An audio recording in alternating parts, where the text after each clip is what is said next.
side of making contact because it does feel like we are at one of those revolutionary moments.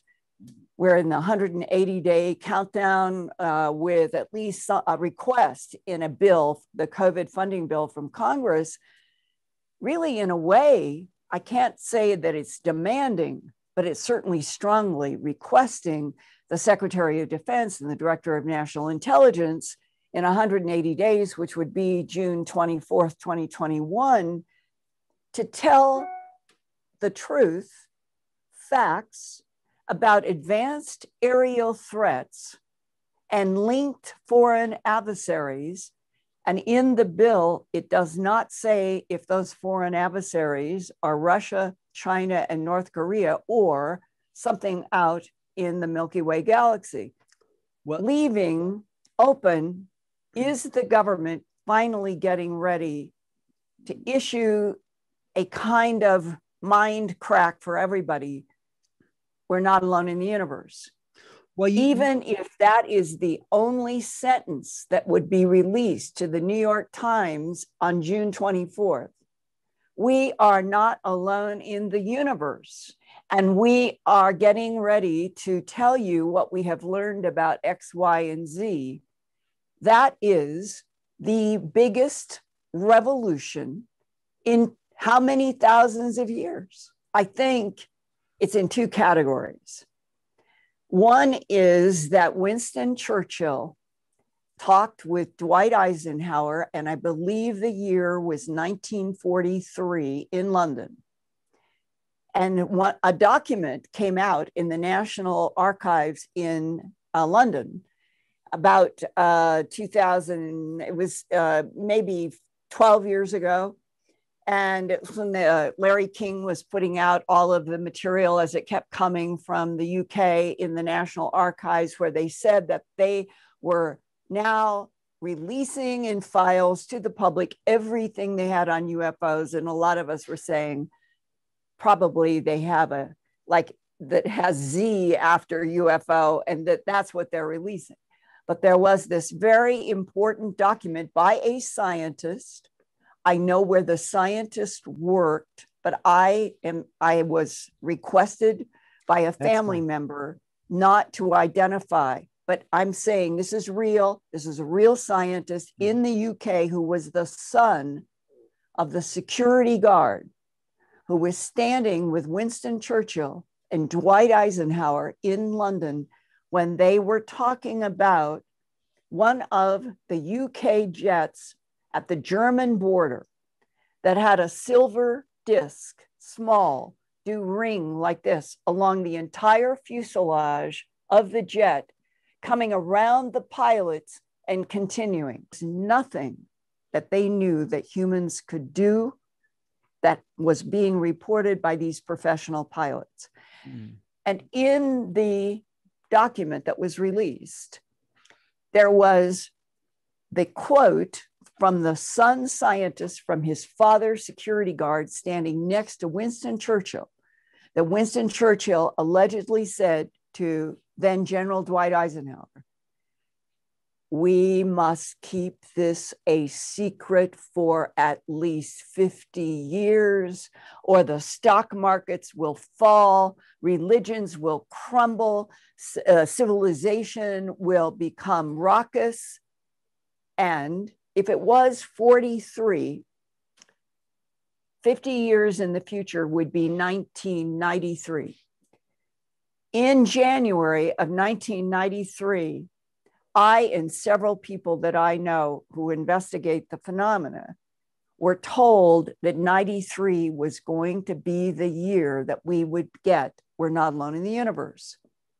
I do not know what happened outside of March 13th, 1997, the flyovers, the state of Arizona.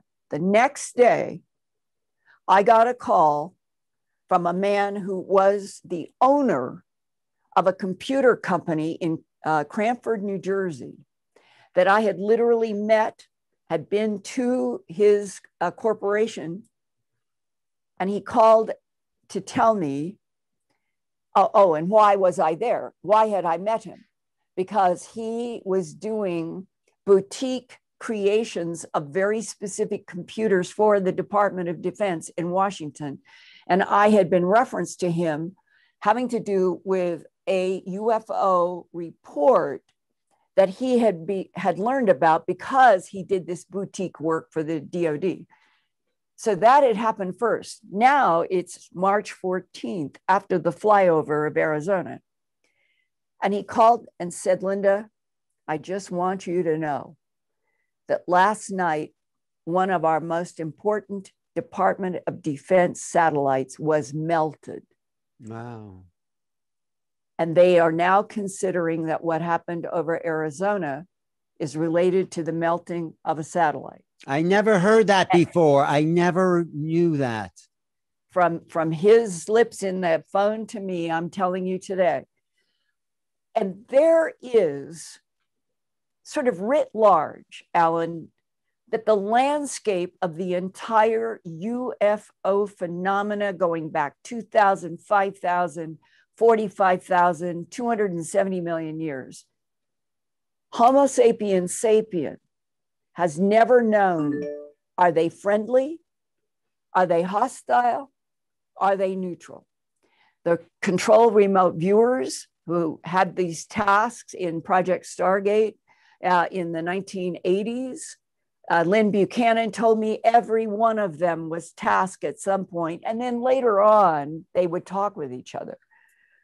And the very skilled controlled remote viewers working for the CIA and the Defense Intelligence Agency, they all got that the universe is full of consciousness. Right. And that it fell into these categories of friendly, neutral, and hostile when it came to the Earth. General Eisenhower and Churchill looking at each other eye to eye. They must have had a private discussion that was further away from that security guard who heard those words that could have been the proclamation between the UK, the United States, and the allies of World War II. We're going along with Churchill. Zero. Nobody is to know anything for the foreseeable future. We have to get out of World War II. We have to get beyond the war, and we cannot introduce UFOs and ETs, and that stuck as a policy.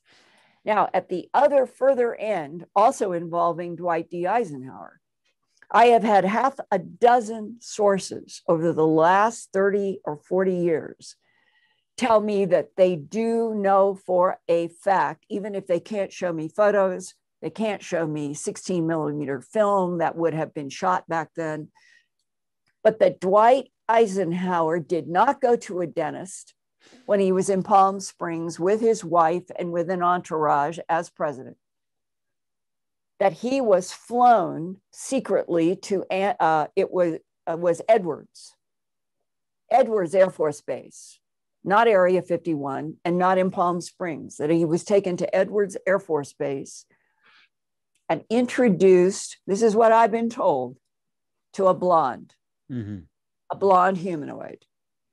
And that there was a discussion, I assume telepathically, I don't know that part for sure. And it had to do with the perspective of the blonde Nordics on nuclear weapons, on atomic bombs, that it was made very clear to Dwight Eisenhower, we will not allow you to continue to do any atomic warfare because you do not understand that when you are splitting the atom, you are tearing into dimensions that you know nothing about. Right. You are doing damage in other frequencies you know nothing about. We will not let this continue. I personally think, based on these other discussions, that is absolutely what happened in and around President Eisenhower, whether people want to argue about where. I think it happened. And after that, Dwight Eisenhower, who I think wanted to tell the world the truth, and had Lieutenant Colonel Philip J. Corso working in the Pentagon with the General Arthur Trudeau, which Corso told me, and I have understood in other discussions. The man in World War II that General Eisenhower respected the most was General Arthur Trudeau, who had a PhD in electronic engineering. Eisenhower looked up to him. Eisenhower chose him to be the first director of scientific research in the Pentagon. And who does Trudeau hire? Lieutenant Colonel Philip J. Corso, that they knew each other in the Italian front of the war. Mm-hmm. Those three men, Eisenhower, Corso, and Trudeau, they trusted each other. It was General Trudeau who told Corso, I'm going to show you, and Corso told me firsthand, he said, the day that General Arthur Trudeau asked him to come into his office in the Pentagon, and it was the beginning of their investigation of extraterrestrial technology from all these craft crashes. And General Trudeau said, I want you to see something. This is exactly what Corso told me. And he gets up from behind a big desk in his Pentagon office, walks over to, I think it was 3 banks of metal filing cabinets, opens up a drawer, asked Corso to come over. Corso said he looks into this file drawer expecting to see paper, and he didn't know what. He said there were things that looked like quarters. There were masses of what I thought were wires. And think about this, Alan. This is in the Pentagon in 1961. General Arthur Trudeau walks Philip J. Corso over to these file cabinets. Corso can't recognize anything that's in the cabinet that has been opened. And that's when General Trudeau says, this is what we have retrieved from some of the UFO crashes. And I want you, piece by piece by piece, to go to corporations where I will make the phone call. I will set up for the person that you will hand deliver. Everything that I give you, you hand deliver. And I will have it set up. And that's what Philip Corso said for 3 years, from 61 to 63. The general would say, now call ARCO on this, what we would turn out to be the fiber optics that we would eventually have light going through. Every single one he took to all these different corporations. And then this was one of the most important pieces that Corso told me directly, eye to eye, that answers the question of why might there be a policy that never changes about no one is to know that we're not alone in the universe. This is the part that's crucial. General Trudeau said to Lieutenant Colonel Philip J. Corso, our goal is to get American corporations secretly to back engineer and turn this technology from UFOs into technology that we can apply in the United States and get patents on. And once we have patents in corporations, Russia, China, any other country on the planet will not have any access to. The fastest way that they could develop what they had was through patents in American corporations.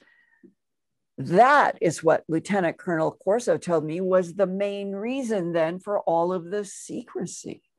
So if it was money, control, protection, isolation of technology that the United States did not want anybody else to have, suddenly you can have a human understanding to why the new CIA, followed by the NSA, followed by the DIA, they would have orientations. Here's our highest priority in the UFO field. the back engineering and patenting of this technology and weaponizing whatever they could. How many times have we heard about $4 trillion missing from the Pentagon? Where did it go? Rumsfeld, the day before 9/11, coming out and said there happens to be $2 to $3 trillion missing from the Pentagon. And I remember his face on TV and standing there and yelling at the television, because you have been back engineering UFOs and ETs and building, because this comes from other people, firsthand testimony, that we have entire cities underground, with the best labs in the world are underground, that there is this fast subway system that goes between Area 51 and Edwards and in White Sands and to Area 29, which is also in New Mexico and is highly secret. It's all huge underground. Our government for 70 some years has been developing a parallel track. And this is, to me, this is the clincher of why I feel it is way past time. I don't care what they've back engineered, weaponized.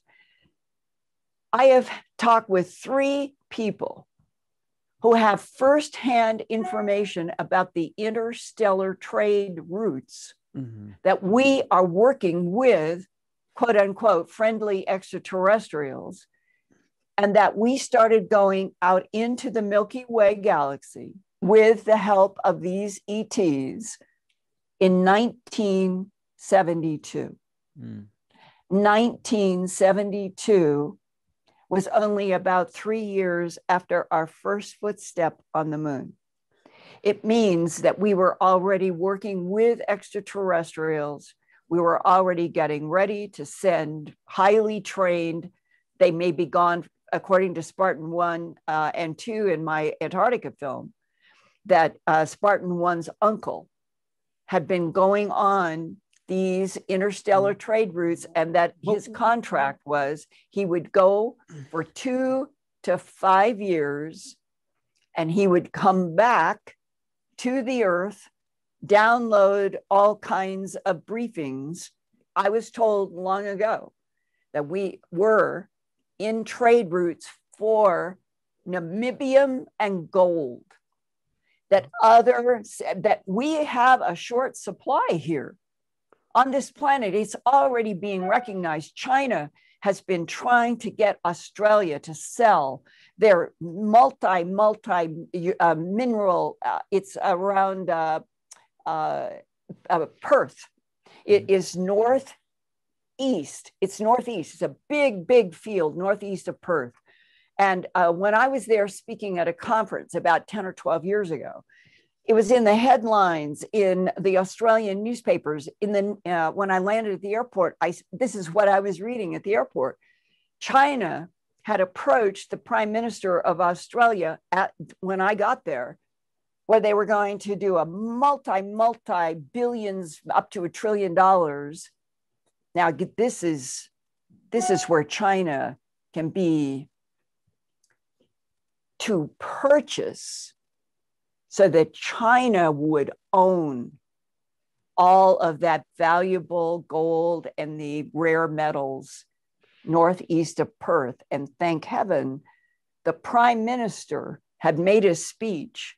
If we sell for current money to China, and China owns inside of Australia, we will have given up our country. Honestly, that was in the papers that long ago. And look at what is happening today. China is now still, for their huge population and all of the technology that they have, they need rare metals. Everybody needs rare metals. And it is my understanding that when we started going on that secret interstellar trade route in the early 70s, we needed rare metals. We needed more gold. And what do we give them, the ETs that are in exchange for them? This is the difficult part. They apparently and it may go back to Eisenhower for sure, they wanted an agreement where they could abduct a certain percentage of people for sperm and for eggs. Mm-hmm. The sperm and the eggs are applied for the creation of hybrid humanoids. Right. The animals, I've been told, I wish I had a document I could show you, but I've been told by somebody who did read an agreement that Eisenhower was somehow involved with, that there was a specific number of animals, not just cattle, not just horses. This is around the whole planet. Reindeer, there have been hundreds of reindeer, same thing.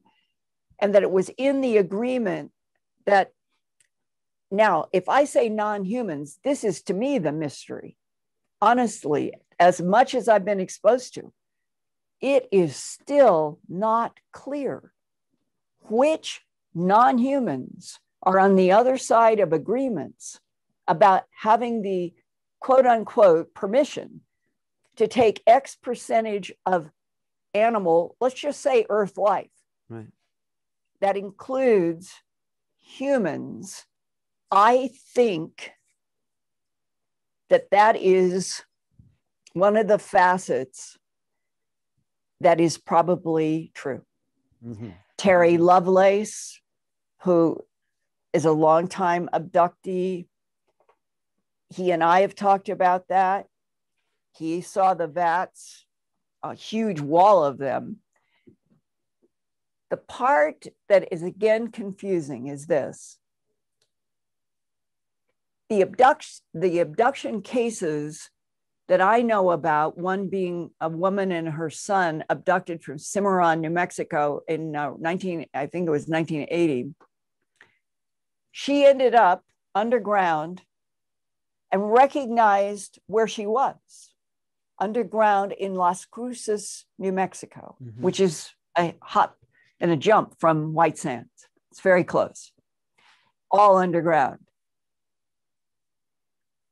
She is the first person that I know of on the entire planet who, under hypnosis with Dr. Leo Sprinkle from the University of Wyoming, director of counseling and testing, very, very competent, very, very grounded. His investigations of animal mutilations and human abductions are as good as anybody ever did. In the hypnosis that he did with her, her first name was Myra. She recalled tall, jaundiced skin, very white-haired, wearing white nightgown type, meaning no structure, who had little grays all around, which we now know today in 2021, those are artificial intelligence, who do the bidding of tall grays, tall reptilians, tall blondes, red hairs, black hairs. So whenever you have any description of the little ones, it would be like our saying our computers could get off the desk and walk around and we could talk to the computers and they could go downstairs, they could go out to the car, they could do what we programmed them to do. And that she became frightened because she began picking up telepathic thoughts. And that one of the jaundiced tall ones telepathed, "I apologize," like she's hearing it in English, because they go to the language center of any brain in front of them. They don't need to do anything except just communicate telepathically. Yeah. So that's why I say English. And the thoughts are translated. They aren't translating. They're going right into the brain, into the language center. Right. And that this tall one, in the apology, she started getting telepathic thoughts. And the telepathic thoughts scared her, as if whatever the apology was whatever else she was feeling between every being that was in the room, she was picking up that it was not honest, that she was afraid, and she ran. And some people would say, well, that's not possible. The ETs can control all of us at any moment. They can paralyze. Who is to say on something like she's standing in front of a tall, real organic power who is in the act of apologizing and she becomes afraid? I don't think it is a rule that if a human starts running because they're afraid, that doesn't mean that it would mean that the tall, jaundiced one would immediately be able to freeze. Well, she was just getting contradiction from all of the little ones and the tall one. When she ran, she did not, as anybody, she did not know where she was running. She just ran. And she ran down a hall and she heard water. And she ran for where she heard water. And here was a round, huge tank in the ground. And in it were floating beings with large heads. And she saw organ parts in the water that she recognized as she thought were from cattle.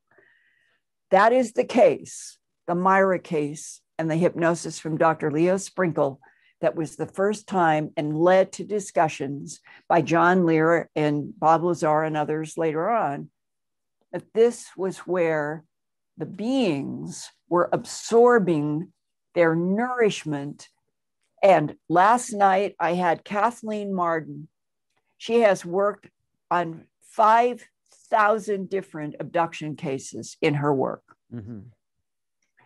And she has broken down and said last night, the non-humans that we are dealing with, it would be in all categories. They do not eat like we do. Mm-hmm. They have solutions and they have gels. They immerse their bodies in some of the solutions for nourishment. They have gels that they put on for medicine. And there was another category.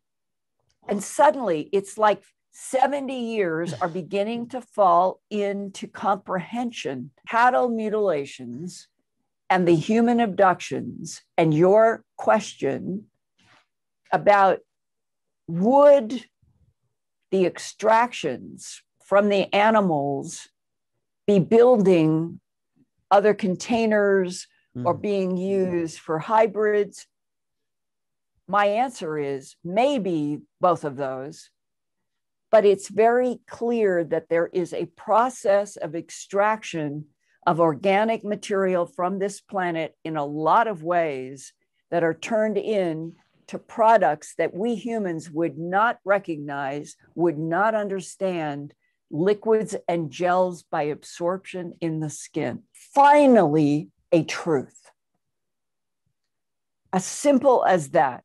If you look back 5,000 years or 12,000 to Gobekli Tepe, and you look at the history of this planet, in which there have been these boxes of religions, there have been the so-called gods that made humans get down on their knees to them. And I don't think one of them was ever a god. They were ETs. The whole planet for at least 12,000 years is demonstrably one in which Homo sapiens sapien is abused. Because from my point of view, if you are a civilization that evolves for 12,000 years and you are always under the thumb of another intelligence that manipulates you, we are a god, get down on your knees to us. We are a god, bring us whatever, the blood, the sacrifices of animals that go back into other periods of time.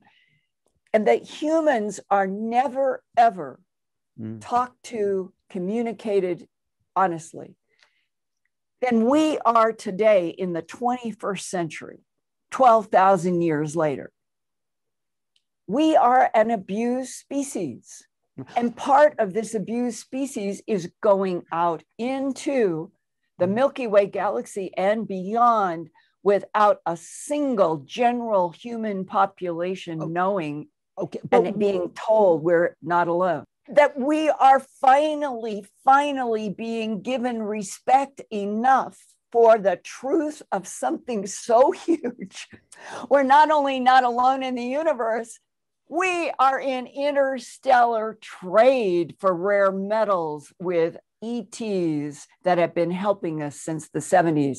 And that I would stress, there are other intelligences, there are beings, and they really care about us. And they want us to get past this difficult time of lies, deception by other forces that have never told humans the truth. That is why we've got to have this revolutionary headline. Elon Musk says that where we are headed is a potential existential threat, and that means the wipeout, the annihilation of humanity by the very machines it would make to serve it. And the irony is that when you go deep into the alien intelligences that interact with this planet, you come to exactly the metaphor and the parallel.